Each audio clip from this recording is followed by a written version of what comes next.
morning, good afternoon, good evening. It is Monday, February the 8th, and we are talking about the struggle. And we are struggling right now because of the wind. It is windy as all get out in here. But it was so nice, I had to get outside. Who can blame me, right? Today, we are going to talk about Jonah. Jonah, everybody heard this story before, Jonah and the whale. All that good stuff. But let's apply it to us today. And Jonah is a small book. You guys should read it. It's fun. Um, he is spoken to by God, of course, and he is told to go speak out against Nineveh. Uh, Instead, Jonah turns around and goes the opposite direction and does his own thing. Uh, yeah, we've all done that.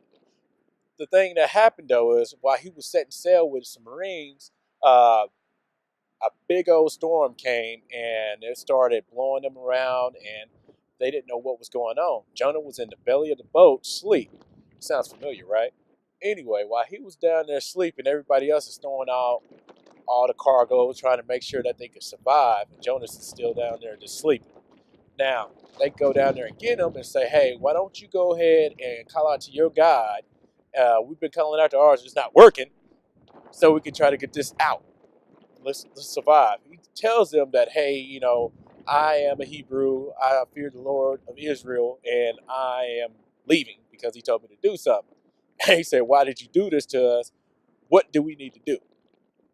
Now, you guys probably already know the story. He's in the belly of the beast for about 3 days, and then he got spit out. The point of the story is, at some point in time, God has spoken to you and said, I want you to do something. And we've all looked at it and said, talking to me, right? You know what I just did last night. But that's what was happening, with us. We turn and go the other way. What we don't realize is as we turn the other way and try to do what we want to do and get out of the way, we are causing other people to miss out on what God has in store for them because God is looking to us to go ahead and reach those people. So the people of Nineveh were going to perish because they didn't have uh, Jonah to tell them that, hey, what you're doing right now was wrong. It was so many thousands of people that got saved because Jonah turned around and went the right direction according to God's will and spoke out to them.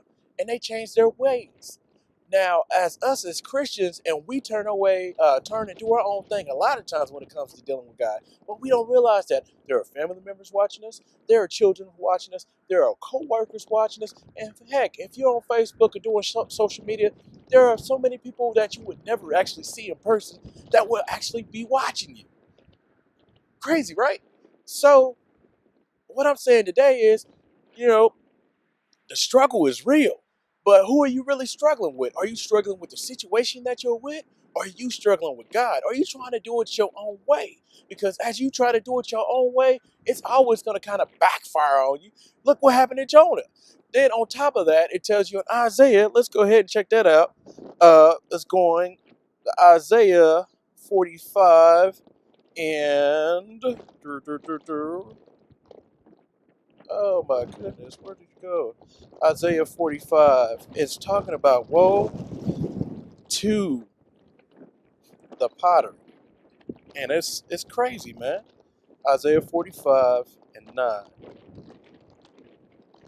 It says, woe to him that strives against his maker. And a lot of us have done it. It said, let the potter shed strive with the potter shed on earth.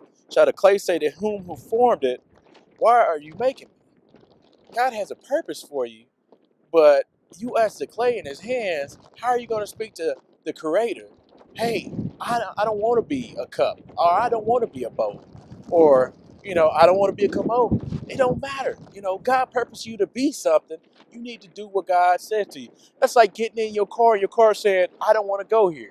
You put the key in it, you put the gas in it, you pay the car note on it, but yet your car don't want to do what you say to do. A lot of people would be mad if that actually happened. Now that I got off of my soapbox. Um, in closing, the biggest thing is you had to take in consideration. Jesus, wind is heavy. Hopefully this mic is picking it up right. Uh, You have to take in consideration all the things that are going on in your life and all the people that are around you and how it will affect them. Because you never know who's watching, you never know who's listening. The things that you say and do may affect a generation, and you not even take that into consideration. Hey, that right. In closing, and Esther, she was actually in a situation where if she didn't say anything, people would perish. And it says that Esther 4:14, it says, "For if you remain completely silent for this time, relief and deliverance will arise for the Jews from another place. But you and your father's house will perish. Yet who knows whether you have come to your kingdom for this time, or such a time as this." And a different translation says that you were created for a time as this. Everybody has a purpose. Everybody has something they should be doing. Even though you're struggling, like I'm struggling with this win, you still got to go ahead and do what God has called you to do. Because if you don't, a lot of people may perish, and it may be you. It may not be physical, but I know for sure to be spiritual. And you do not want to be there. So it is my prayer that today, that you work towards your purpose, even if you strive against tempests, winds, rain, sun. It doesn't matter as long as the Lord is on your side. If it's in God's will, we'll see you again. Hopefully it's less windy. And then on top of that, make sure you hit up my boys, Winston Frazier, Taiwan Porter, AJ Dunley, good old Rodney Walls Jr., Levi Pleasure, my boy Richard, Gabe Johnson. We're here for you. See you next week.